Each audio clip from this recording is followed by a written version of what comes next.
Ok, bonjour les amis. Ça, c'est notre deuxième cours pour le deuxième chapitre.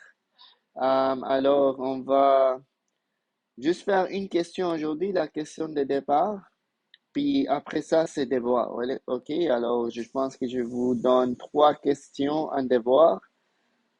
J'espère que la vidéo va pas être très longue, mais on verra. Ok, alors cette fois-ci, on va étudier les graphiques à barres, ok, alors il y aura des barres à la place des lignes brisées comme la dernière fois qui ressemblent à ça, ok, c'est des choses que peut-être vous avez déjà vues. La bonne nouvelle est que demain, ça va être une journée d'activité, alors vous allez pratiquer ça plus sur NetMath, mais aujourd'hui, on va faire ça sur papier avec un crayon, ok? Alors, les données météorologiques telles que celles recueillies par James et ses collègues peuvent être utilisées pour résumer les conditions mensuelles et annuelles.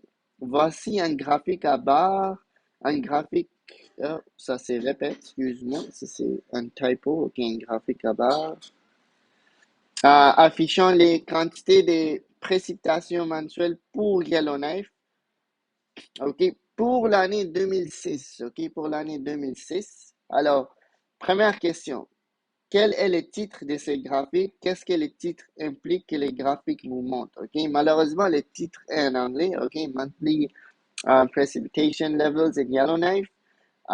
Si je traduis ça, ça va être les niveaux des précipitations par mois à Yellowknife pour l'année 2006. OK? Alors, ça fait quand même longtemps, 2006.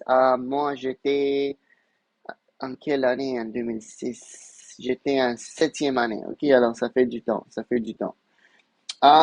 Donc, les graphiques, ok, les titres, ça va toujours se trouver un nom, ok, les titres vont toujours se trouver un nom. Qu'est-ce que les titres impliquent? Si on lit ça bien, précipitation en passant, c'est un nom fancy qui veut juste dire la pluie, ok? Alors, on mesure les pluies en millimètres, combien de millimètres ça a plu. Puis, ça c'est encore une fois, pour Yellowknife, alors, ok, qu'est-ce que les titres impliquent? Ben, les titres nous montrent euh, les mois, combien de pluies on en a, ok, c'est comme les volumes, ok, en millimètres, ok, comme euh, vraiment comme juste pour mesurer, il y en a combien par mois. Euh, ok, alors c'est ça. Les titres, c'est important parce que ça nous dit que c'est à Yellowknife. Ça nous dit que c'est en 2016. Puis les graphiques ici, évidemment, nous montrent la quantité de pluie par chaque mois. OK? La première question est intéressante parce qu'on nous demande de trouver la quantité totale des précipitations tombées en 2016. Total, comme toujours, ça veut dire, OK, comme si Vincent a $20, euh, Justin à 30, OK, et Aida à 50. C'est quoi l'argent total que eux ils ont? Total veut toujours dire qu'on additionne. OK, alors 20 plus 30, c'est 50, plus $50 d'Aida, ça fait $100. On va faire la même chose ici, mais on va devoir regarder les graphiques pour calculer la totale. OK? Alors, vous voyez, ça c'est 10, ça c'est 20. Alors, il faut estimer, OK? Moi, je vais dire que ça, c'est 12 pour moi, OK? On va dire que ça c'est 2. Donc, pour moi, ça va être 14, OK? Encore une fois, je suis juste en train d'estimer. Donc, ça va être 16 pour moi et ça va être 18, OK? Alors, je vais bien écrire ça. Ça, c'est 16. Ça, c'est 18. Lui, il ressemble un peu plus à, je dirais, lui. Donc, vu que ça, c'est 30, ça va être 34 pour moi. Ça, c'est probablement 31, ok, parce qu'il, lui, il est un peu plus grand que ça ici, ok. Alors ça, je veux dire que c'est 31. Et encore une fois, ça, je pense que ça va être 42, à moins que je me trompe. Attends, laisse-moi zoom in. Ouais, ça a l'air un peu plus petit qu'ici, ok? Alors ici, je vais dire que c'est 2 de plus. Alors 42, si quelqu'un met 41, c'est pas la fin du monde, ok? Alors c'est juste, on est juste en train de comme eyeball ça, ok? Comme, alors on va avoir des erreurs, c'est clair, ok? Ça, je vais dire que c'est probablement 52, OK? 52, 53, ça passe. Ça, c'est gentil, c'est 20. Ça, je dirais que c'est 11, OK? Parce que c'est juste un peu plus. Et finalement, lui, il ressemble à mon 16. Oui, il ressemble un peu à mon 16. Donc, vu que ça, c'est 40, ça va être 6 de plus, 46. Et la dernière, c'est pour moi, ça ressemble beaucoup à lui. OK, alors c'est un 8. Alors, je vais dire 8. C'est proche de 10, 8. OK, alors, là, j'ai identifié combien de précipitations on en a pour chaque mois. Là, qu'est-ce qu'on doit faire? On doit calculer la totale. La totale veut dire on doit additionner toutes ces valeurs. Ok, je vais faire ça sur une calculatrice ici, que vous n'allez pas voir. Parce que si j'utilise la calculatrice qui est là, ça va être difficile pour moi de voir la calculatrice ici et de voir votre écran. Ok? Alors, je vais juste aller là-bas. Je vais utiliser une calculatrice dans ma main. 14 plus 12 plus 16 plus 18. OK, plus 34. 1, 2, 3, ça c'est 5. OK, c'est bon, j'ai rien manqué. Plus 31, plus 42, plus 52, plus 20, plus 11, plus 46, plus 8. OK, je vais faire Enter. Ça me donne 304 millimètres. OK? Donc, le total, c'est 304. Encore une fois, il faut identifier ça séparément. On les additionne, OK? Si Justin dit que ça, c'est 51, c'est pas la fin du monde. Si Ada dit ça, c'est 47, c'est pas la fin du monde. Mais le total, OK, une fois qu'on additionne tout, ça va être proche des 300. OK, alors c'est une estimation.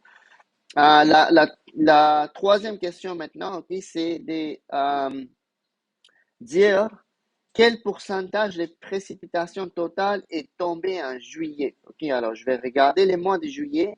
Pour trouver pourcentage, la formule, c'est toujours ça. Pourcentage, c'est la partie, OK, qui m'intéresse sur la totale fois 100, OK, fois 100. Dans ces cas-là, la partie qui m'intéresse, c'est juillet, OK, juillet. Alors peut-être je vais écrire partie en bleu qui m'intéresse, c'est juillet. Et là, je dois regarder les graphiques à barre ici et déterminer en juillet, c'était quoi la précipitation. C'était 42, OK? Alors, ça va être 42 sur la totale que je viens de calculer en eau, 304. Et là, il faut que je multiplie ça par 100, OK?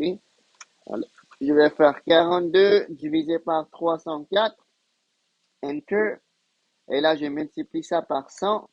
Ça me donne à peu près 13,8. OK, alors c'est pas écrit comment arrondir. Donc ici, c'est écrit à la dizaine. On met un chiffre après la virgule, comme vous le voyez ici. S'ils disent au pourcentage près, 13,8 va devenir 14. OK, alors on va juste aller avec pourcentage près. 14%. Est-ce que tout le monde me suit? OK, alors c'est juste assez simple. On doit regarder ça séparément. Des fois, la question va me demander des trucs sur la totale dans lesquels on additionne tout. Des fois, ils vont me demander de regarder des choses séparément. Comme dans le cas de juillet, j'ai dû regarder ça séparément, c'est 42. Mais là, ils demandaient un pourcentage. Alors, pourcentage, c'est toujours la partie sur totale fois ça, comme votre note. Donc, ici, on va dire que quelqu'un a eu 13 sur 15 dans mon test. OK, 13, c'est la partie. 15, c'est la totale. Maximum note que tu peux avoir, c'est 15. OK, alors tu vas faire 13 divisé par 15 fois 100. N'oubliez pas les 100. Pourcentage, je vais toujours dire qu'on doit multiplier par 100 à un moment donné. OK? Donc, la dernière question, c'est une question d'opinion, OK? Mais une opinion logique. Alors, pouvez-vous suggérer des raisons pour lesquelles il semble y avoir des quantités plus élevées de précipitations dans les mois de mai, juin, juillet, août? OK, alors c'est clair qu'ici, okay, à partir de mai jusqu'à août, on a eu beaucoup plus de précipitations, OK? Comparé aux autres mois, OK? peut-être la seule exception ici, c'est novembre, mais la question me demande surtout de me concentrer sur ces 4 mois-là. Puis là, la question, c'est pourquoi est-ce que vous pensez qu'il a eu plus de pluie? Ok, pourquoi vous pensez qu'il a eu plus de pluie? Là, il faut penser un peu à notre cours de sciences. Ok, alors, au mois de mai, il fait plus chaud, n'est-ce pas, comparé aux autres mois. Quand il fait chaud, qu'est-ce qui arrive à l'eau dans les lacs à Yellowknife, ok? On a appris ça l'année passée, ok? Les mots, c'est évaporation. Alors, il y a probablement, à cause de la chaleur, plus d'évaporation. Alors, plus de l'eau monte dans les airs, dans les nuages. Puis après, c'est normal qu'on va avoir plus de pluie, ok? Alors, la réponse, pour garder les choses simples, ok? Euh, il fait plus chaud. Il fait plus chaud pendant ces 4 mois. Donc, ok. Donc, il y a plus d'évaporation qui cause plus de précipitations, ok?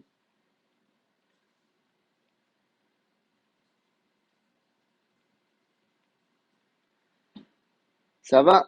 Si les mots évaporation, vous vous souvenez pas de ça, c'est pas la fin du monde, ok? Vous pouvez juste dire qu'il fait plus chaud, donc l'eau monte dans les nuages, ok? Donc il y a plus de chances qu'on aura la pluie, ok? Vous pouvez comme dire ça dans les mots moins scientifiques, ok? C'est pas grave. Moi, je l'ai juste écrit comme ça, ok? Ça va? Alors c'est comme ça que ça marche, un graphique à barre. Je vous ai donné des questions ici, ok? Devoir. Alors ça, c'est l'Olympique d'hiver, ok? Puis là, il nous montre en bas ici, c'est les noms des pays. Euh, Puis il nous montre combien de médailles ils ont gagné. Ok, on a des couleurs différentes ici. Ok, moi je me demande, est-ce que pour vous ça va être bien imprimé? Sinon, juste regardez cette partie, ok? Parce que la couleur est vraiment importante pour dire or, argent et bronze, ok? Alors vous pouvez faire pause. Je vais juste zoom out un petit peu. Peut-être ça va vous aider avec les couleurs, ok? Je vais regarder les autres questions s'il y a des couleurs. Ici, il y a juste une couleur, alors vous n'avez pas vraiment besoin de regarder mon écran. Finalement, ici, ok, on a des couleurs, ok? Alors, ça, c'est une question de défi que je vais vous donner. Je ne vous donne pas la réponse parce que je vais venir jaser avec vous à un moment donné, puis on va valider les réponses ensemble, ok? Puis demain, quand vous allez faire l'activité sur NetMath, peut-être ça va rendre les choses plus claires, ok? Alors, ça ne m'étend pas de vous donner les réponses, je veux que vous réfléchissez. Vous pouvez même discuter entre vous, ça ne me dérange pas. Essayez aussi la question de défi, c'est pas si difficile que ça, ok? C'est juste une question de bien lire, prenez votre temps et d'interpréter, ok? Alors, les graphiques vont toujours être donnés en anglais, malheureusement, parce que, comme j'ai dit, les manuels que j'ai existent en anglais, ok? La version électronique. Le reste, j'ai tout traduit pour vous, ok? Alors, j'espère que ça va bien aller. Si jamais vous avez des questions, n'hésitez pas à me demander. Bonne chance, ok?